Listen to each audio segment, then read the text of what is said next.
por que o Vini Júnior não consegue jogar na seleção brasileira. O Vini é um dos maiores nomes do futebol no momento, e a prova disso é que o cara tá sendo cotado para ser o vencedor da Bola de Ouro na temporada atual, que é o maior prêmio individual que o atleta pode ganhar no esporte. Mesmo assim, quando a gente liga a TV e bota uma partida da seleção brasileira, a sensação é que o Vini não consegue jogar tão bem assim. Mas por quê? No real, ele faz gols decisivos nos maiores campeonatos do mundo. Contra o Barcelona, por exemplo, ele amassa na maior parte das vezes, que inclusive é um dos clássicos mais absurdos da Europa inteira. Na Champions, o principal campeonato de clubes do mundo, ele doutrina, enquanto outros jogadores como Haaland e Mbappé, que eram os dois melhores do mundo há um tempo atrás, são meio cancelados nas partidas e anulados pela defesa dos times que enfrentavam no campeonato. O Vini doutrina o jogo inteiro e normalmente é ele quem assume o protagonismo do maior clube do mundo, então por que ele não consegue jogar pela seleção brasileira? O Vini, na realidade, joga exatamente como ele faz no Real Madrid, só que a diferença é simples. Dos 11 em campo, apenas um jogador faz parte do ciclo de tentar fazer algo para ajudar ele. No Real Madrid, jogando contra o City pelo primeiro jogo de ida, os dois melhores clubes do mundo no momento acabaram empatando num 3-3 absurdo, feito só de golaços. No último gol do jogo, o Vini fez um cruzamento perfeito pro Valverde, que de primeira deu um chute monstruoso e explodiu o gol, garantindo o empate numa situação complicada pro time. Agora vamos voltar pra seleção. Numa das últimas partidas, o Vini fez exatamente o mesmo cruzamento, que terminou exatamente no mesmo lugar, mas não era exatamente o mesmo jogador. Ou seja, a bola sobrou pro companheiro de seleção dele e o Paquetá chutou errado e acabou isolando a bola. No mesmo jogo, o Vini ganhou um escanteio para a seleção do nada, e na bola parada o Brasil conseguiu novamente perder mais uma oportunidade de gol. No real, quando isso aconteceu, o Carvajal, um cara de 1,70 m de altura, conseguiu ganhar no cabeceio contra dois alemães de uma vez. Agora dá pra entender melhor? No último jogo contra o Paraguai, o Vini finalmente assumiu um protagonismo muito maior, exatamente do tamanho dele.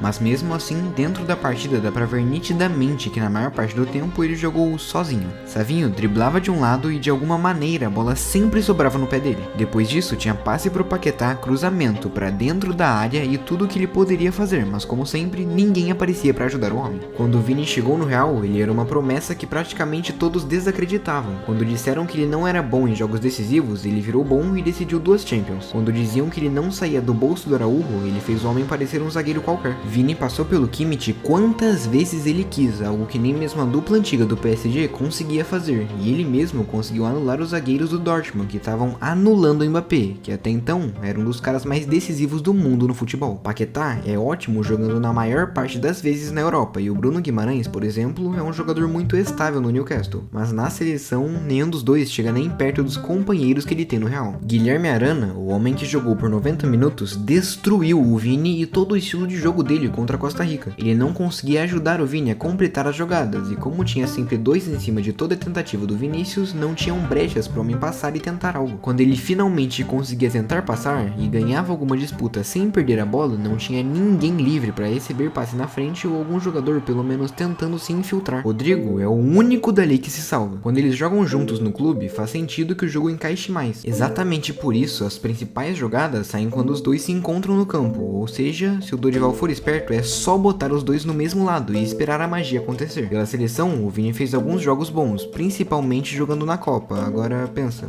por quê? Lá, ele tinha um cara muito bom de bola que jogava com ele. Opa, esse aí não, esse aqui sim. O Neymar, mesmo mais velho, dava o apoio perfeito que o Vini precisava, e por isso ele conseguia jogar melhor na Copa do Mundo do que num amistoso contra uma das seleções que nunca tiveram muito peso no futebol. O Neymar tem um estilo de jogo parecido com o do Rodrigo, com uma leitura bem acima do normal sobre o que tá rolando, e com isso, obviamente, o jogo do Vini era muito mais leve e solto. Não pensa que de todo modo o Neymar só ajuda o Vini, na verdade é exatamente o contrário disso, mas calma, não precisa me xingar ainda. Nas entrevistas recentes, o Ney disse que o Vini merece sim ter uma bola de ouro nessa temporada, e realmente, não teve nenhum jogador no mundo inteiro que foi melhor que ele durante toda a temporada, mas mesmo assim, o Neymar atrapalha ele na seleção. O peso de ser o próximo protagonista da seleção mais vencedora de todos os tempos já seria algo pesado demais para ele carregar, mas carregar isso e ser diretamente o próximo protagonista depois do Neymar é ainda pior. O Ney se tornou o jogador com mais gols pela seleção da história, e com a lesão do Neymar no momento, a comparação entre os dois se intensifica mais ainda. Até mesmo porque com a ausência do papai Ney, o Vini tem sido responsável para ser o melhor da seleção no momento. Os números são completamente absurdos, e só para dar uma noção da diferença entre os jogadores, vez. Rodrigo e Vini juntos não chegaram nem na metade dos gols que o Neymar, na mesma idade deles, tinha pela seleção brasileira. Obviamente, nesse momento você passa a pensar que então o Vini não é tão bom assim, certo? Errado. Na realidade, o Neymar é realmente bom demais e mais uma vez vamos comparar. Neymar já tem mais gols e mais assistências que o Kaká e o Ronaldinho Gaúcho juntos pela seleção brasileira, e olha que a carreira dele ainda não acabou. Se ele estender a carreira até pelo menos a Copa de 2026, os números podem não ser alcançados por outro jogador por pelo menos 40 anos, como foi do Pelé até o Neymar. Isso obviamente intensifica o peso absurdo que o Vini tem que carregar, e esse fator é um dos principais para justificar porque tem sido tão difícil para ele manter essa constância. Mesmo sendo mais individual, o Vini sempre jogou para ajudar o time dele, seja a seleção ou o clube do coração,